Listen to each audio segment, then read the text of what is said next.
What do you guys know about fairy tale creatures? Because this story has several. I met a lovely lady who was in a horrible accident. So bad, in fact, that she was in a coma for the better part of a year. But during this coma, she swears that she was somewhere else, that she wasn't just like sleeping or trapped in her body. She claimed that she could still feel pain, she could still feel pleasure, she still got hungry and thirsty. She felt like she was still alive the whole time, but it just wasn't here. She works at, well, I won't say where, I don't want to reveal too much about people's privacy, but she works at a Denny's that's in a truck stop. So first things first, let's just call her Sandra. It's not her name. I try to keep people anonymous. Sandra was riding home on her motorcycle, and unfortunately, she had an accident. She hit a slick spot of road while going way too fast. She doesn't admit that it was her fault, but she hit a slick patch, and the bike flipped, and she slid down the road. The last thing she remembered seeing was a curb and a pole for a sign, and apparently she hit the curb, and that broke literally almost every bone on the right side of her body. And when she flipped up the curb, she face planted right into the sign. Turns out the curb actually saved her life. So she broke like 4 ribs, her right arm, her right wrist, her right forearm, her right leg, her right ankle, fractured multiple other bones, including her knee and her shoulder, dislocated almost all of her fingers because she reached forward at the last second, and she just, not a good idea. But she got footage of it from the person who was behind her that had a dash cam, and she said it looked like the bike was going to kill her because she hit the curb and that slowed her enough, but when she flipped over the curb and her face slid into the pole, her bike was right behind her, still sliding. And the bike hit the curb and flipped over her and landed on the other side and kept rolling down the hill. It was a miracle that she survived, but went to the hospital, brink of death, and she lived, but she was in a coma. She said she remembers hitting the asphalt,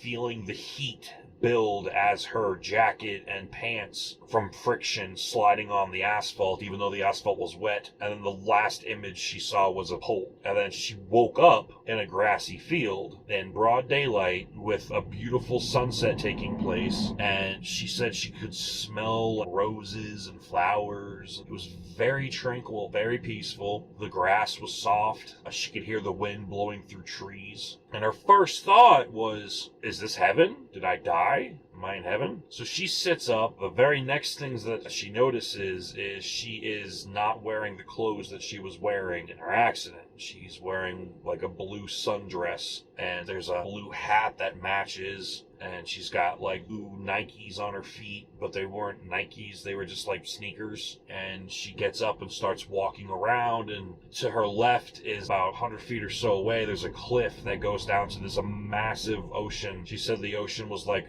azul. It was like greenish blue crystal as far as the eye could see, with this beautiful sunset taking place on the horizon. And everywhere else around her, she realized that she was in a circular clearing surrounded by woods and mountains. She didn't see any planes, hear any cars, no civilization that could be detected. So she just begins to try to get her bearings, and she decides, all right, I guess I'll go for the highest thing I can find. And she starts walking towards what she can gauge as the closest mountain, at least the highest point. As she's walking through the woods, she said it was amazing. She could smell everything, every pine, like a fresh rain on dirt smell. Everything was just so colorful, and everything smelled great. Everything felt amazing. The breeze was just cool enough to keep you from getting hot but not too cold. Even though the sun was still up on her, it didn't make her feel hot, you know. And as the sun kept getting lower and lower, she said she could see just so many stars, just absolute ceaseless oceans worth of stars in the sky. The moon was massive and full, you know. She said she could almost feel the pulsating of like lunar energy from the moon. Apparently though, once it got dark,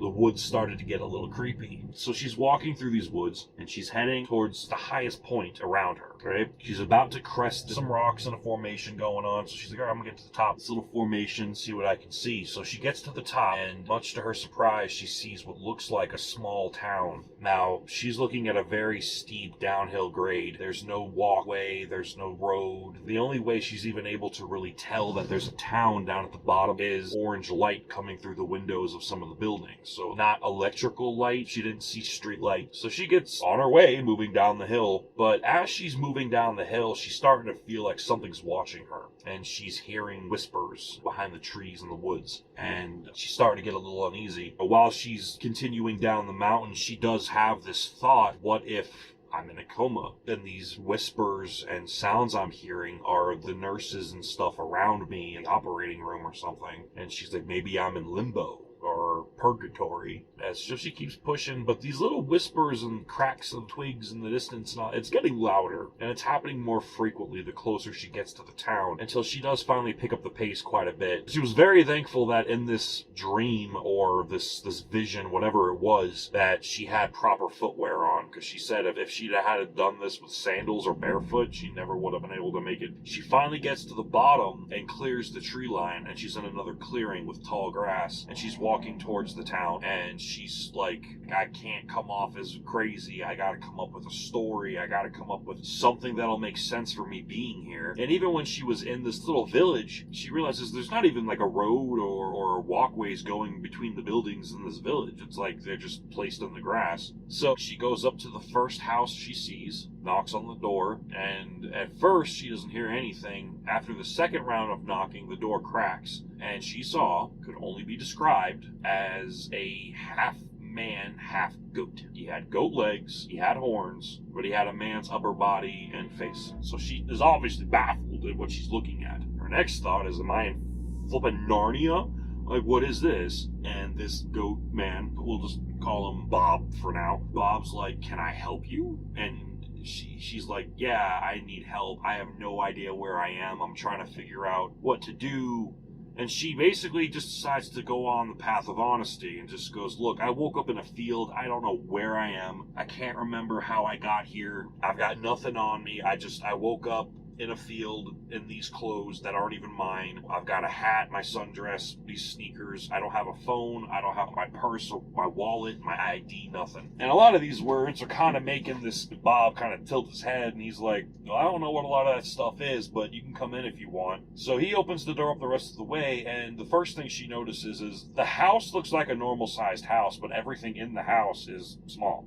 Because this guy is only like, she said, probably like 4'2". She goes inside, beautiful house. Everything's made of like hand-carved wood. Everything looks clean. There's a nice fire going in the fireplace. Everything looked hand-metaled or hand-carved or handmade. And one thing that did kind of make her uncomfortable was Bob didn't have pants on. She said you could tell he was a man based on his anatomy, but there was also a lot of hair kind of covering it up, so you couldn't really see it. But she goes inside. She's obviously nervous, so Bob's like, here, take a seat. She sits down. He offers her this cup, like a whiskey glass, and there's like this foamy light brown liquid inside. She's like, what is it? And he's like, oh, it's hot chocolate. And she's like, I appreciate it, but I feel a little hesitant drinking something from a stranger. And he's like, I understand.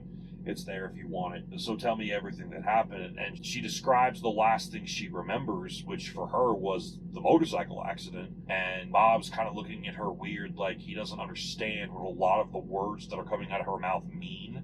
But he gets the gist, I guess, and he looks at her and he goes, so the last thing you remember was as you were about to die? And she's like, yeah, basically. And he's like, oh, okay. And he got this look of understanding about him, and he pushes the hot chocolate closer to her, and he basically looks her in the eye, and he's like, trust me, have a drink. You need something to sip on while you listen to this. And he starts informing her about how apparently in situations like hers, normally she would go to human limbo or purgatory. He used a completely different word that she couldn't even repronounce. But he basically said sometimes people are so close to death that they get taken to like a waiting room before they get their final judgment. But sometimes, I guess the wires get crossed and they end up here. And she's like, cool, where's here? And again, he gave her a name or a word that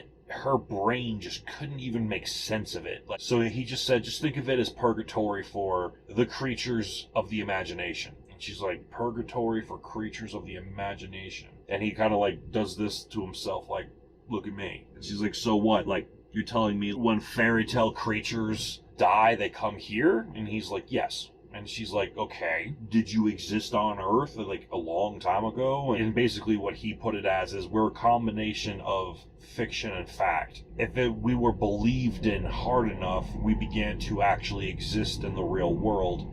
But we started as lore. We started as fantasy until so many people believed that we were real that we actually manifested in the real world. Most of us, though, were killed off in wars or just through time or circumstance. He mentioned stuff that he personally was around at the time when the Golgothans were like first settling down, and I googled Golgothans and I was like, that's the race that the giants came from in the Bible. Like David and Goliath came from a place called, I believe it was Golgotha. And when I googled it, when I first got the story, it was the land that Goliath came from the Bible. I can't remember the name of it now. But basically, he described that place first being settled. And I'm like, that's a really long time ago. That's multiple thousands of years. And I was like, that's kind of cool. So Bob basically is explaining to her that, like, yes, we existed at one time on Earth, but we all died off, and now there's only mankind on Earth. And she's like, well, that's flipping wild. So what do I do while I'm here? And he's like, well, there's a few things that are about to happen. And she's like what? And he's like, well, because you went to the wrong place, there are now two divinative forces that are going to be trying to put you back where you belong. And she's like, okay, what is that supposed to mean? He's like, all right, so basically there are angels that are going to come and take you where you're supposed to go, whether that be purgatory, hell, heaven, whatever. But there's also more primordial, evil, demonic entities that are also going to be looking for you because you're a free soul. You're like the proverbial penny that fell out of someone's wallet, and two people both saw it and they're both running for it. So he's like, you need to be really careful and you need to really reflect on your life, because you're going to need all the knowledge you have, and you're going to need all those good memories, and you're going to need to get through those bad memories, because if you hold on to them, or you don't forgive that person or forgive yourself, or you refuse to accept what you've done, that darkness will consume you and you'll become a beacon for these negative energies to come scoop you up and take you to God knows where that you don't want to go. Now, if you can focus on the positive memories, and you can forgive, and you can accept your wrongdoings, and you can admit fault, and you can release yourself from your past faults, you'll become a beacon for the more positive celestial energies that are going to come take you to where you're supposed to be or whatever. And she's like, so basically you're saying that if the angels get me, I could still go to hell, but if these negative energies catch me, I'm definitely going to hell. And he's like, basically, yeah. If you think you're the kind of person that might be worthy of heaven, you better fight like hell or you're going straight to hell, literally. Or if you even want a chance at maybe waking from this coma, this purgatory that you must be in, you need to not get caught. And she got really freaked out and scared because she started to remember all these voices that she was hearing as she was going down the mountain trying to get to this little village. So she's like, well, what do I do? Like, where do I go? Like, can I stay here? And he's like, yeah, absolutely not. And he said, because he's like, this is my paradise. This is my solace, my cut of heaven. He's like, technically, I really shouldn't even be conversing with you about this stuff, but I feel like you deserve a fair chance. So you can stay here till the sun starts to rise, but then you have to leave. And she's like, all right, fair enough. So she sleeps in the bed. He lets her have the bed. She said the hot chocolate was the best hot chocolate she'd ever had in her life. She slept.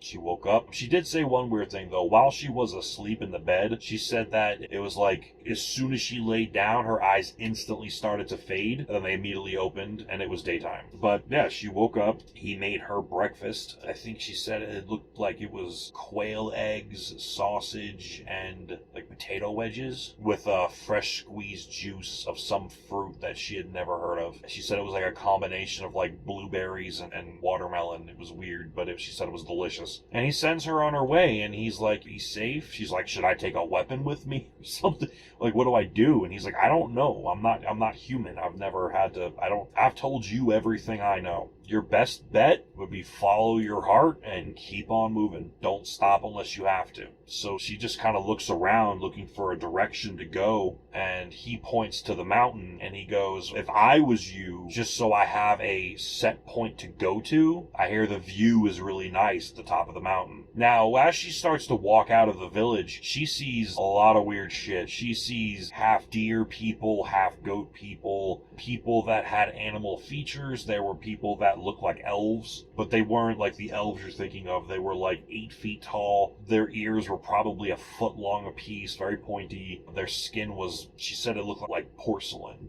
Very, very, very pale. But their eyes were glowing.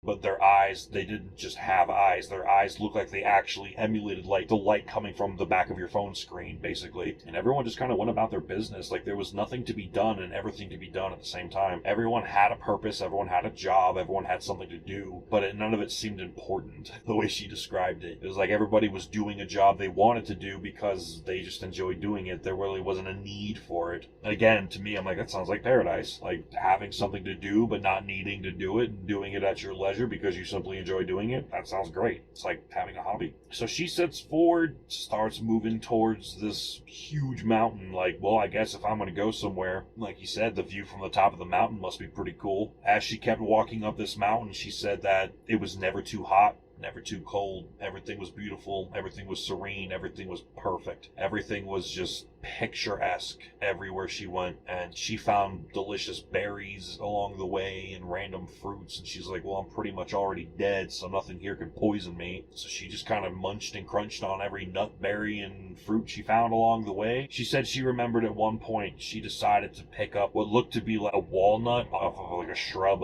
and she cracked it open and ate it. She said it tasted like pancakes with syrup. You know, everything tasted immaculate. She'd find a stream every once in a while. She said the water tasted great. It tasted pure and clean. And the problem is, though, at night she was too scared to sleep because the whispering in the trees was transitioning from whispers to clear-cut statements. And they were statements that she remembered throughout her life. At one point, she swore she heard the voice of an ex-boyfriend basically saying to her what he said the day that he broke up with her. Another time, she heard her sister's voice asking her for something, and it sparked a memory. And it got to the point where it wasn't just voices, it became statements. And then those statements would trigger memories. It got to a point, as she got about halfway up this mountain, that she was actually reliving the memory. Like she was out of her body watching it like a movie happen again. And she went through some very difficult things. She said that while she was there, she saw things from her father's perspective of why he left and divorced his mom. She hated her father for most of her childhood, and then she kind of made peace with it as an adult, but she still always harbored a lingering, not hatred, but,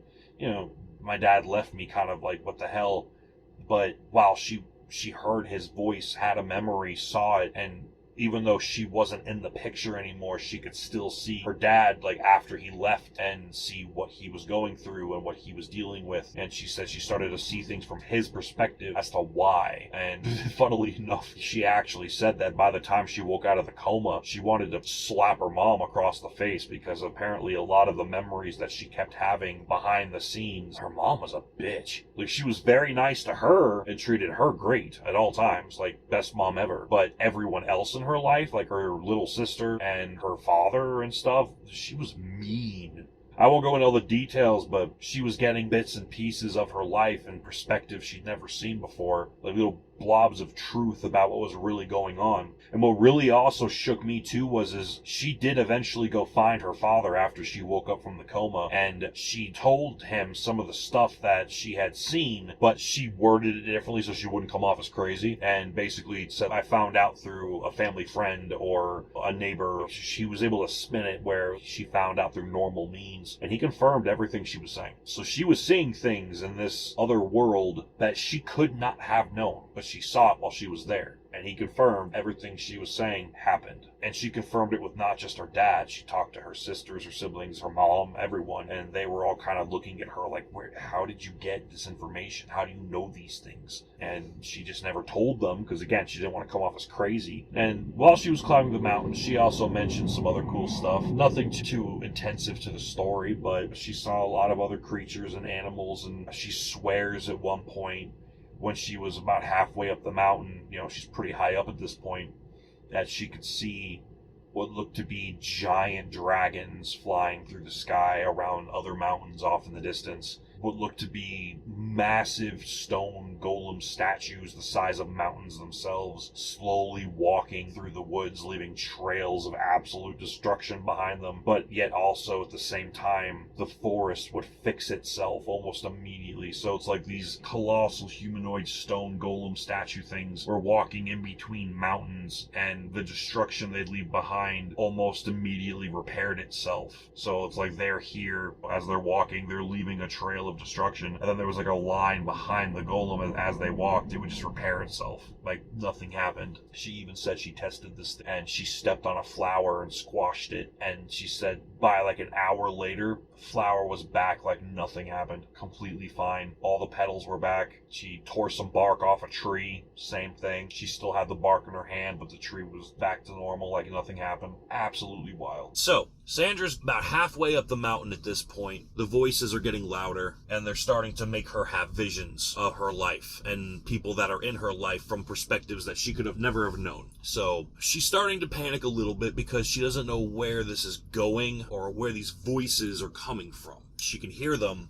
and they know things about her, and they're reminding her of things that she had forgotten about her life. So she continues up the mountain, and oddly enough, the voices got even stronger, and she started to see things out the corner of her eye, like hiding behind a tree or off in the distance. They look like those things you see on YouTube a lot, the realistic depictions of angels, like the multi-winged, like giant eyeball, stuff like that, but they were smaller. They were very dark. They were black and red and green, and they gave off a very sinister vibe. They never approached her, but she started to think that maybe these were these demonic entities that Bob told her about that she might encounter if she doesn't let these things go and realize, forgive herself and forgive her father and forgive and accept and move on and grow up. And she had to basically have a come to Jesus moment on this mountain, or these things were going to catch up to her and take her straight to hell. Now, she was also very concerned too, because she didn't live a very good life or a very religious life. She was terrified because she's like, what if I do all this and the more angelic entities catch me, but what if they still send me to hell anyway? Because what Bob told her is if the demonic entities get you, you're going to hell.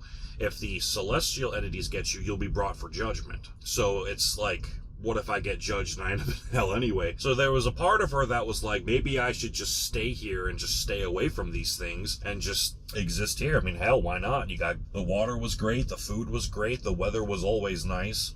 Everything was beautiful, everything was great, everything smelled good, she never needed to sleep. It was its own version of paradise, but something kept telling her that she wouldn't be able to do that they would catch her eventually. Like, the longer she stayed, the louder the voices got, the more prevalent and more obvious these things off in the distance were becoming to her. So she gets about 3/4 of the way up the mountain, and at one point she stumbles across a cave. And everything she's encountered thus far hasn't been hostile. Even the demonic entity things, if she approached them, they backed off. If she walked away, they followed, but they wouldn't come in contact with her. Nothing so far her entire time there really caused her pain. Even when she tripped and fell, it only hurt for a split second, and the pain would be immediately gone. So she goes into the cave, and she said while she was in there were bugs and bats glowed. They were like blue and purple and red and green, and they were really pretty. It was like a rainbow of these glowing animals and bugs that were just gorgeous, and they made the ceiling of the cave look like a night sky. So she's wandering around there, and eventually she finds what looks to be a water basin. She doesn't feel dirty, but she's like, I have been here a few weeks, so why don't I bathe? So she takes off the sundress, the hat, the shoes that she woke up with, and she gets in the water basin, and she submerges herself. And she said when she submerged herself, she started to sink like really fast, and the basin, even though from being up top looking in, it didn't look that deep. It looked like it would go up to maybe her hips, but when she got in there, she said she sank. She just kept sinking, like it didn't end.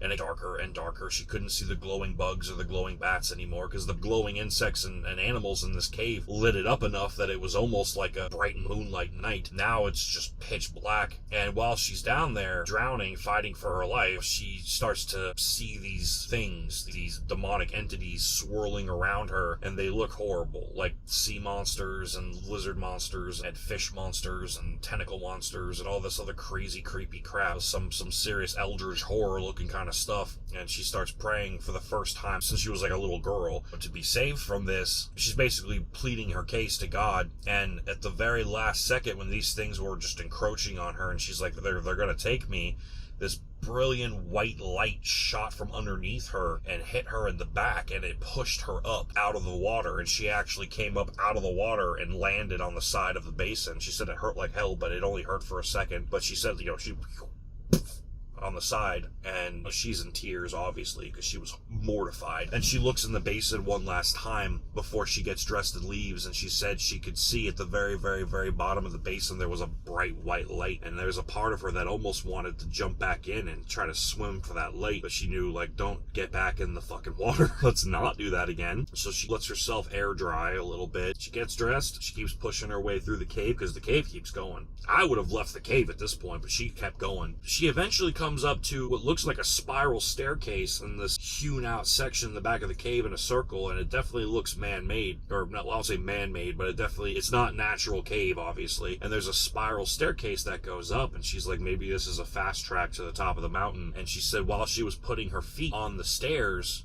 she started to hear angelic singing and voices. She's thinking like, oh, maybe this is the celestial things are finally coming for me. Let me get up here. Maybe they're waiting for me at the top of the mountain. And she hears a voice call for her at the last second. She looks down over the edge of the rail of the spiral staircase, and she sees Bob, the half man goat guy. He's running through the cave, yelling her name, Sandra, Sandra, wait.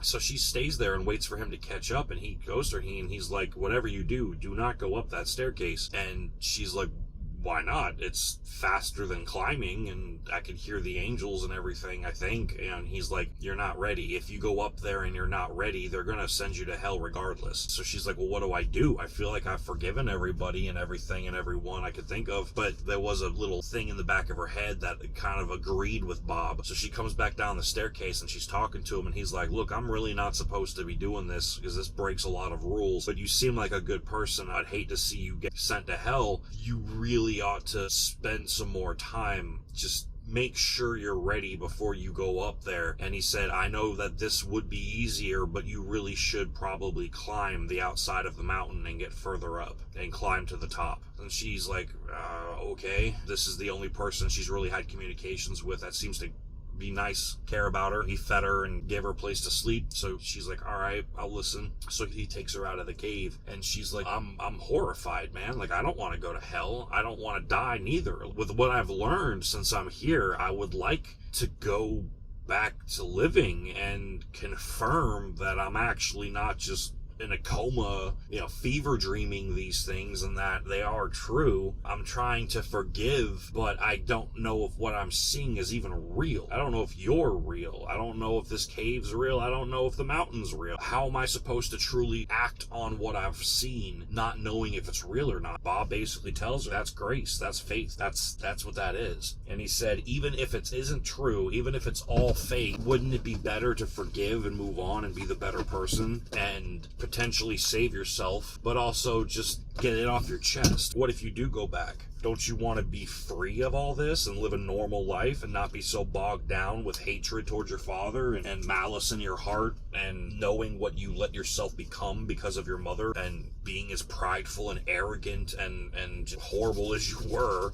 to your family and to some of your friends and some of the people in your life? Wouldn't you rather let that go? That way, if it is your time, you can at least forgive yourself. And that clicked in her head as soon as he said that, was that she had forgiven everyone. She really did feel in her heart that she had moved on and forgiven everyone for all the wrongdoings that were done to her, but she hadn't forgiven herself for letting herself become this person that was downright just despicable to her sister and her father. I'm just saying what she told me, but basically what she said is she was a bitch. No way around it, no other way to put it. She was a bitch to people who didn't deserve it. So she starts climbing the outside of the mountain. Bob gave her a little flask of that hot chocolate that she likes so much, and he made his way down the mountain, and he told her, like, I'm probably never going to see you again, but it was a pleasure meeting you, and I wish you the best. And she gave Bob a little hug and was like, you too, thank you for stopping me before I might have damned myself for taking the easy way out. So she goes back outside this mountain, and she keeps climbing. She's almost to the top, but instead of things getting brighter, it's getting darker. The closer she gets to the summit of this mountain, it's getting darker.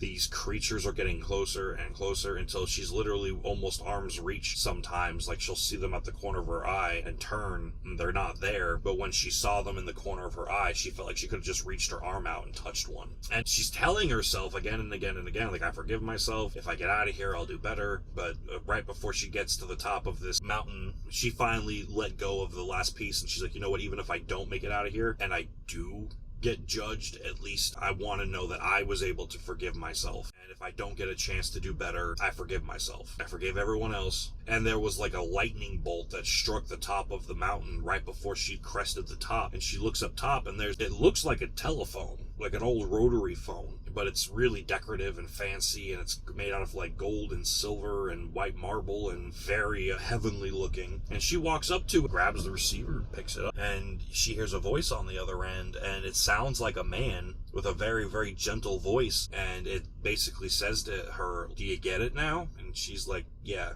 I get it now. And he said, all right, you have to jump off the mountain. So she's like, excuse me? And she looks behind her real quick, and she sees these entities, these things, but now they all look like robed figures with reflective eyes. Like, they weren't even like red demonic or yellow demonic eyes. They were like mirrors. Like, they had contact lenses that covered their whole eye that were mirror, like she could see herself in the reflection of their eyes. So she gets a running head start. She takes the leap of faith, and she jumps off the mountain. And while she's going down, because apparently she said it was very strange, because usually you think, like, when you jump off a mountain, mountains are shaped like this. So you think, you jump, you're just gonna and roll down the mountain. It was just like a sheer cliff. She jumped like Kratos from God of War, and it was just a sheer cliff. And she just kept going down, and she's falling through clouds, and eventually they clear up, and she sees the ocean, and this the emerald sheen ocean that she saw when she first got here. Right before she hits the water, she sees a flash of light, and everything's all blurry, and she starts to feel tremendous amounts of pain. And she starts to try to move, and every time she tries to move, her entire body just protests and absolute like lightning bolt levels of pain. So she thinks that she's in hell. For a split second, she's panicking. She's like, oh my god, like I failed. And finally she sees a face, the shape of a head, come up in her vision, and she hears muffled talking, and she's like, oh my god, it's my torture. I'm going to hell. It's just the devil. And her vision finally clears up just enough that she can see the face of her mother, and the mother's got tears in her eyes, and the voice starts to clear up a little bit, and she realizes that it's her mom. Like, oh my god, you're awake. The bright light she was seeing was the hospital lights. She woke up in her room, and as her hearing and her sight and everything starts to come back to her a little bit, she realizes she can hear the machines that were giving her breathing, and the beeping of the heart monitor, and her mom and the nurses come rushing in. But yeah, she woke up, and the pain she was feeling was the pain from the accident, and they of course started pumping her up full of morphine once she was able to actually vocalize that she was in pain. But yeah, she broke damn near every bone on the right side of her body, so her whole body was fucked. But she lived. What's crazy too is she recovered very well. I mean, she's working at a Denny's. She can walk around and move stuff. She broke every bone. She said literally from the collarbone to her right toes were broken. I guess they weren't shattered. They were just broken, but because she slid into that curb and flipped over, it slowed her just enough that when she hit her head, thank God she still had her riding helmet on, it just knocked her out and put her in a coma. But she recovered. It took her a long time. She was in physical therapy for like 2 years. And now she's working at Denny's in the truck stop and just doing her thing. And she said she went out and she's living a very different life. She joined a church. She believes that she got a gift from God to repent and a chance to guilt-free and anger-free and hate-free. And she said she still struggles. She still has her days, where she hates everyone or she wants to die, or, she's not perfect, but she's definitely living a better life. She's got a great relationship with her dad now. She distanced herself from her mother and called her mother out on a lot of things, which her mother was flabbergasted for. There were things that her mother did that she had no knowledge of, that she saw while she was in a coma, and she called her out on it, and her little sister and her other family were just like, how does she know? And yeah, Sandra's just living her best life. So yeah, that's the journey of a coma patient. I don't know where she went, but I'm glad she did. I'm glad she saved herself and moved on. And very strange story, but it's her story. So thank you guys for being patient for the end. What do you guys think? Because if you read the Bible and if you read the older text, I mean, again, I'm a huge Bible nut, especially religious text, and I've read a lot of different variations from different languages and different ages of the Bible. There are references to creatures and there are references to giants and other stuff like that and animal people. There are references to those things in the older Hebrew Bible, but I often wonder if they were real, are there still some left? And if they aren't, why would God send them to a separate place? Maybe not all of them were bad, because in the Bible it makes them sound like they're all pure evil. They're all supposed to be deviations from God by Satan and angels fornicating with animals and people creating monsters. Yeah, leave your comments down below. Tell me what you guys think. Thank you guys for watching. Have a pleasant night. And if you're listening to this while you're driving, hope you enjoy it. If you watch this while you're driving, take a leap off the mountain. Later.